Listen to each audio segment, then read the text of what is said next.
Hi everyone, how are you today? I want to apologize for the sound yesterday. We tried a new filter, it did not work.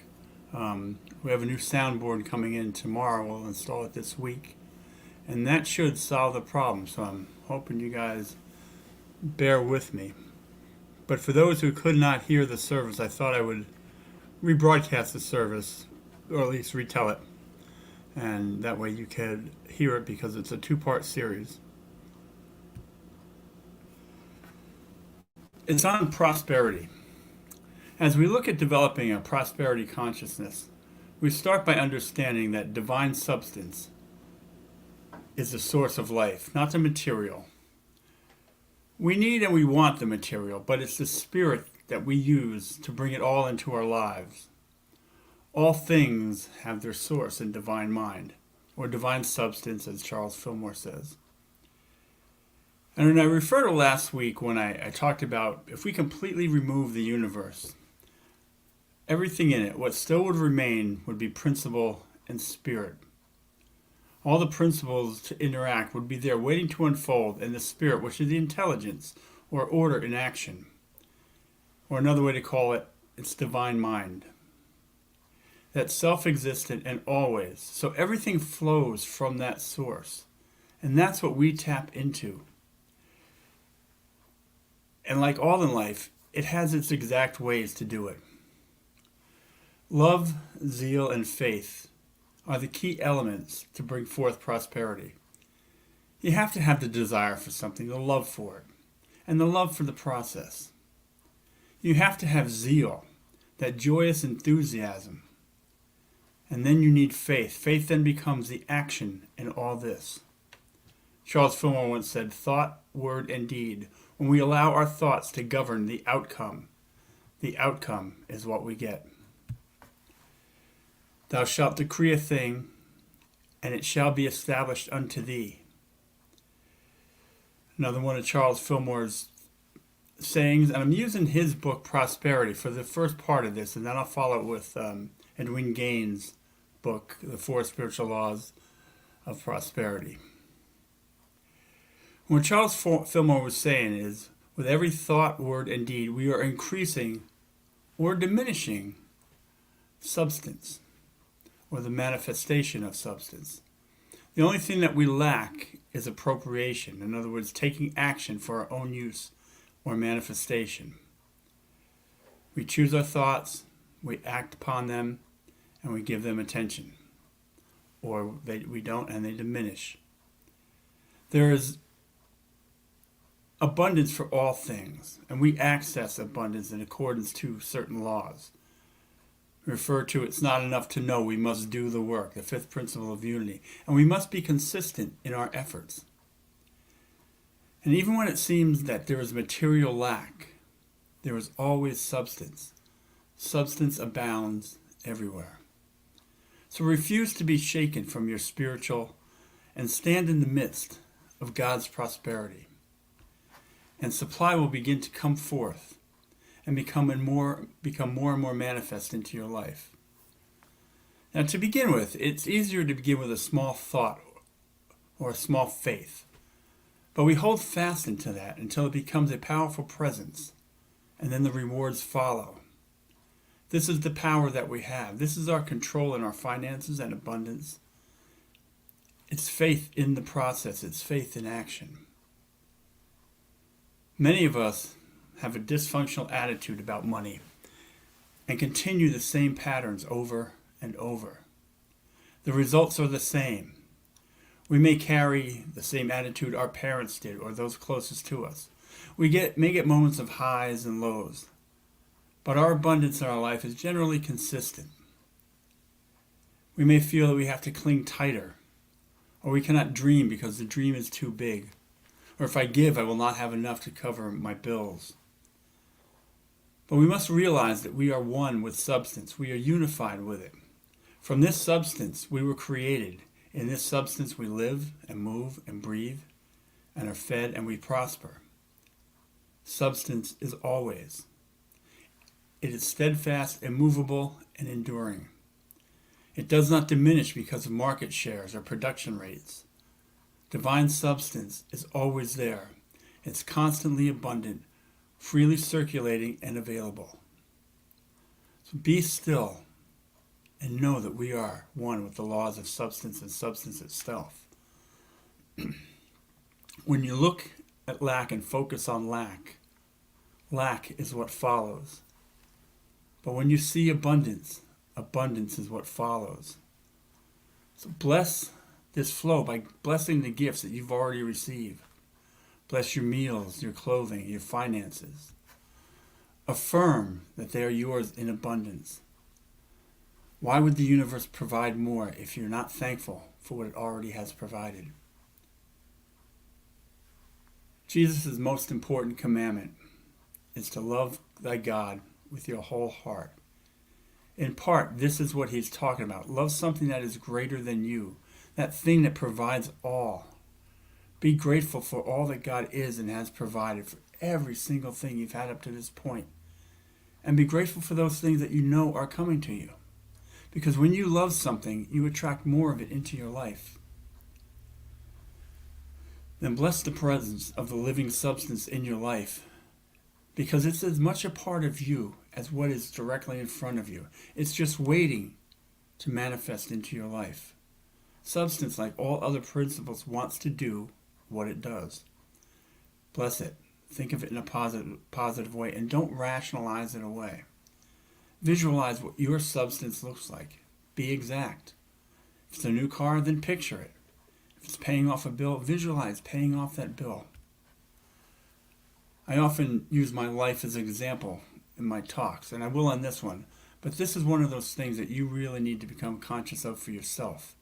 I can only be an example. But when you get all these processes flowing, it just changes who you are. Humankind formulates thoughts, and thoughts move the world. Our lives fall in line with the attention that we give to our thoughts. We develop choices that became patterns in our life. Included in these patterns are the way that we view abundance in our lives. Some people are always scheming, trying to gain an advantage. Because of this mindset, the advantage they gain is usually short-lived. They scheme because they see abundance as something that has limits. So limits are what they receive. The abundance dries up because it's not tapping into true abundance. Others have developed insecurities over money and abundance, which results in an insecure flow. This includes fixed income. When we develop the idea that we live within a fixed income and that's all we have, then that is the result. But the truth of it is that we do not know how abundance will land in our lives. So we should not close ourselves off with limits, because those limits block the flow. I don't know how it will flow to me, but I do know the unexpected ways it has flowed to me. I've received bonuses in life that I didn't expect. I've been given financial gifts as a way of saying thanks. I had a cousin. I hadn't thought of him in 40 years. He passed away. And some weird twist of fate, I became the executor of his estate. I used the mantra, money comes, and it's never failed me. Charles Fillmore calls it isness. We believe it is, and then it is so. The very fact that you have perfect or ideal condition in your mind carries with it the possibility of fulfillment and expression. Does that make sense to you? What he's saying is that, and Charles Fillmore can be difficult at times to read and follow, but what he's saying is the idea or desire that you create in your mind has at least the possibility of expression. You can think it, and it has the possibility to come to fruition. And then when we reflect on our lives, we learn that we've been manifesting so many possibilities in our lives. We just didn't understand what we were doing. We've done this in relationships, love, jobs, vacations, etc. We've all had those things in our life when we turned our attention to that have manifested. We've also witnessed those things when we've turned our attention to and then cast doubt, the possibility evaporated. Before COVID, Casey and I planned a trip to Ireland to see our son. I had some heart work done the year before that, and I got it into my head What if I was too weak to make the trip? And that was the result. Casey took a friend, and I stayed home. Now, vacations are a great example of manifesting. So many people do not seem to have a spare nickel for vacation. Their savings account is the same every year from year to year, does not grow, but they plan a trip. And although their income does not change, somehow they manage to pay for the trip. Begin by entertaining the possibility. We're each capable of that. Each time you add reason to something that it won't work, you're fulfilling it that it won't work. However, when we affirm our desire, we are following the rules or acting in according to the laws governing manifestation. We follow the laws of attraction and abundance.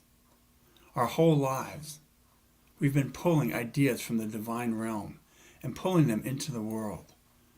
We take things from the spiritual world and form them into our own conception. We've created a life that is unique to ourselves. Divine Mind has been providing for us all that we have. Now, Dwayne Gaines' book, The Four Spiritual Laws of Prosperity, follows four laws. And I'm going to follow that outline. I won't follow her word for word, but the format that she uses I think is the best. I want to do a book report, but her book is worth buying. It's easy to follow and easy to keep present in your mind. Part 1 is tithing. Part 2 is goal setting. Part 3 is forgiveness. And Part 4 is divine purpose. We're just going to focus on tithing for the rest of this talk, and next week we'll do Part 2, 3, and 4.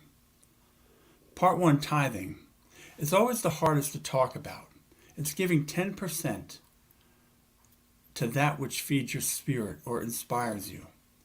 And people's first reaction is, oh, this is a money pull for church. Well, if you know me, you'll know that's not why I do this. The church will pull through. I'll push, pull, drag it. I'm going to make this church what it's supposed to be, what we hope it to be.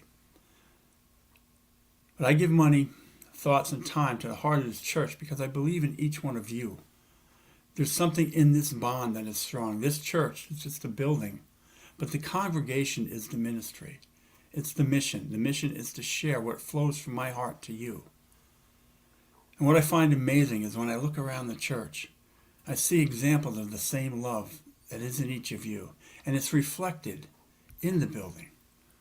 And we did a homecoming last week, and although past members did not turn out, it was such a great success because of each person's love. This is the heart of abundance and prosperity. This is the love of Union Seacoast, and each one of you is a big part of that. As much as I am just a mere reflection of the love, nothing more. So when I talk about prosperity and tithing, I'm talking about it for each of you. I'm talking about this because I know what works in my life. Now, tithing goes against all that we were taught about money. It goes against our instincts. When money is tight, you don't give it away. Only an idiot would do that. And I looked back before I tithed, and I looked how I had that closed concept and how that worked in my life. The tighter I held money, the less I seemed to have. If we freely receive, we must freely give to have a constant flow of abundance. Our supply is unlimited. We must accept this to keep it going. Now let me give you an example of tithing that you're each a part of. Several years ago when I joined the board, this church was struggling badly. We had trouble making payroll. We were behind on our rent. The church was pinching every penny, but we were slipping backwards. Lynn and I looked at every avenue to generate money, but we could not find one. So we got this idea. Let's take 10% of the gross that the church takes in and put it in a savings account. And then we looked at our tithing and saw that it was not consistent. So we committed to consistently tithing 10% of the church's gross to that which inspires us. So off the top, 20% was being separated from the church's regular funds. Making the appearance of getting out of debt seemed really hard. But we were invoking the law of tithing. We decided at that moment we were not a church that struggles, that we lived in abundance. And abundance is what we received. Within 3 months, we had caught up on our rent, increased pay, had an extra $3,000 in our checking account, had the money that had built up in the savings. We still tithe to this day. We were able to set enough aside that when COVID hit, we weathered the storm. Our finances did take a hit, but during COVID, so many other churches did not survive. We survived, and we tithed the whole time through COVID.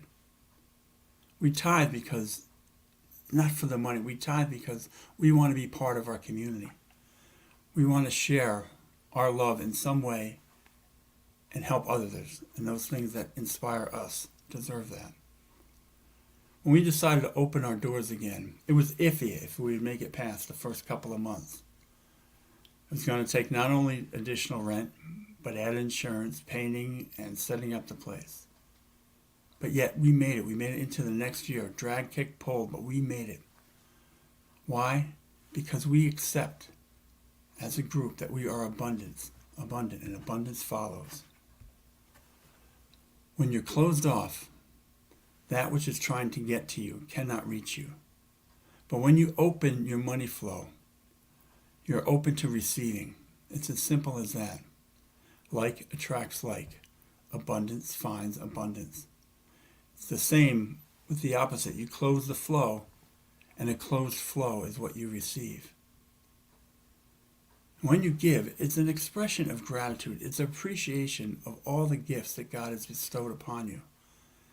Even when you have little to give or it appears nothing, give. When you give during the tough times, it's like fooling the universe. You throw in your 10% and you yell out, "See, I'm abundant. What do you got for me?" And the universe responds. It says, "Hey, we got another one over here. I don't care where it comes from. Send them something. They did their part. We will do ours." The universe doesn't care if you're struggling, but the universe understands what you need and will provide. You just need to follow its rules. You know, in our spiritual connection, we work at it in the easy times so we can fall back to it in the hard times and the tough times. We pray, we meditate, we do our best to set a plan to follow. But somehow with money, we do the opposite. We pull back during the tough times, when we really should be practicing prosperity consciousness during those tough times. Each time I felt I had nothing, I saw how much my tithing had dropped off. I resumed all my prosperity practices, especially tithing, and my finances became abundant. You tell the universe you're on a fixed income, and that is what you get. But you accept that you accept that your source doesn't come from a fixed income, but it comes from the unlimited possibilities of God. And your source comes from the unlimited possibility of substance. When you accept this, you open yourself up to the great flow. Gratitude works like this. If you don't show source that you are grateful for all, then will it happily provide you more? I never know where it comes from. To be honest, I don't have to know. I just have to believe that it comes. Money comes. I know I live by these 4 principles, and money comes. Years ago, I wanted a cool hippie van, a 66 Chevy van. I had no idea how I was going to get it. And I knew they weren't cheap, and I had not set enough money aside for what I thought it would be. And then I got a call from a friend of mine who's an AC guy, and I hadn't talked to him in months. I don't even remember telling him about the van. But he called up and he said he saw a van in Portsmouth for a ridiculously cheap price. I rushed over there. It was exactly the year and everything I wanted. Not once has prosperity consciousness ever failed me.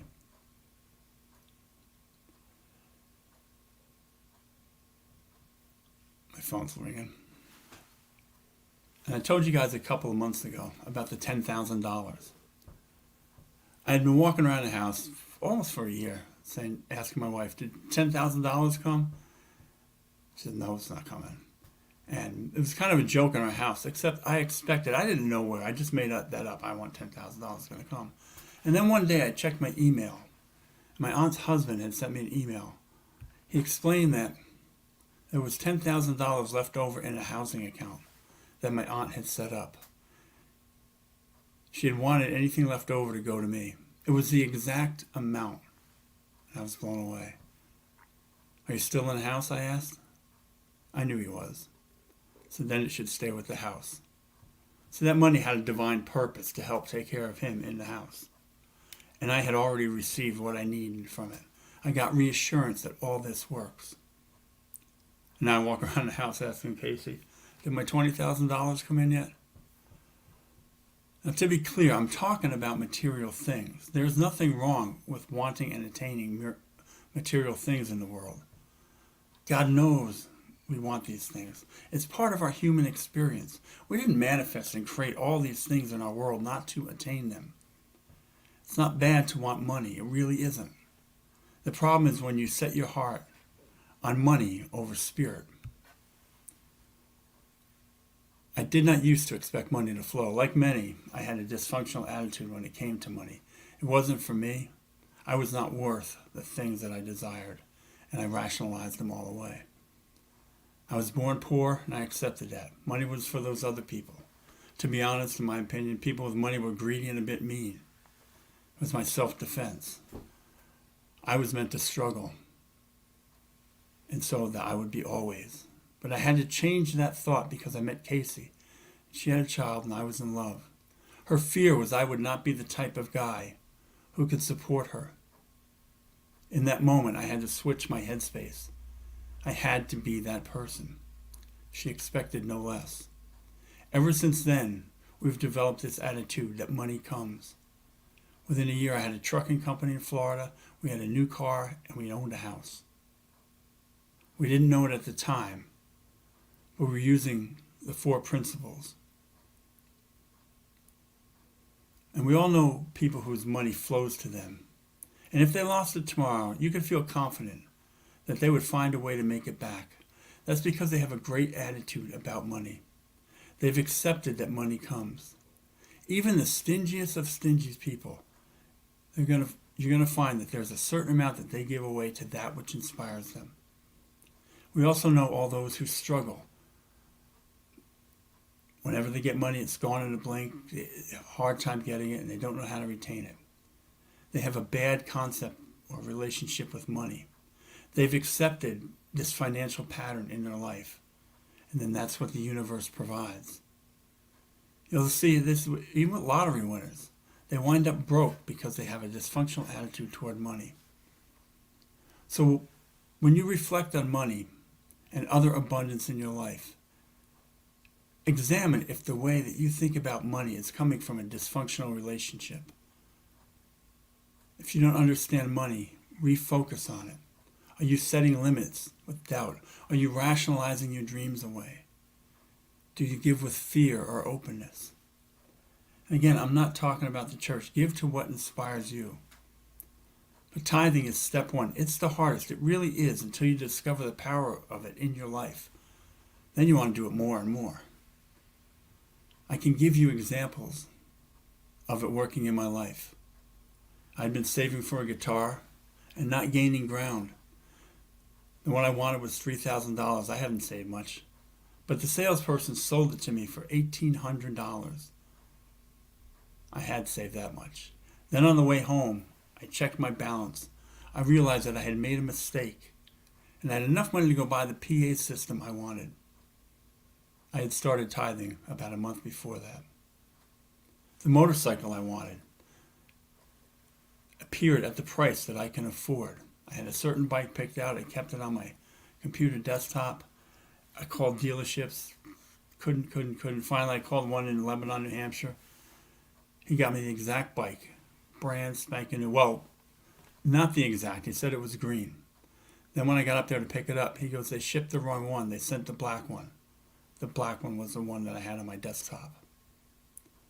Then a year later, I decided to trade it in for a bigger one. And I wanted to find one with the same mileage. I wanted a Road King, and it was at least $10,000 more than I had paid for this. And then one popped up. It was older. The guy had bought it, and because it was so big, he was afraid to drive it. It had the same mileage. It cost the same as the other one. So I got a beautiful bike, Casey could ride on the back, and I got exactly what I wanted. You know, some of these processes may seem counterintuitive, And I certainly understand that. My life did not turn around completely until I surrendered to each process. Yet I stand here with all the confidence that I can muster attesting to this. I have the things in life that I desire. I reflect back and I can honestly say that I've built the life that I want most. I have my material things, I have my family, I have my community. And this is what I want for everyone. And so it is.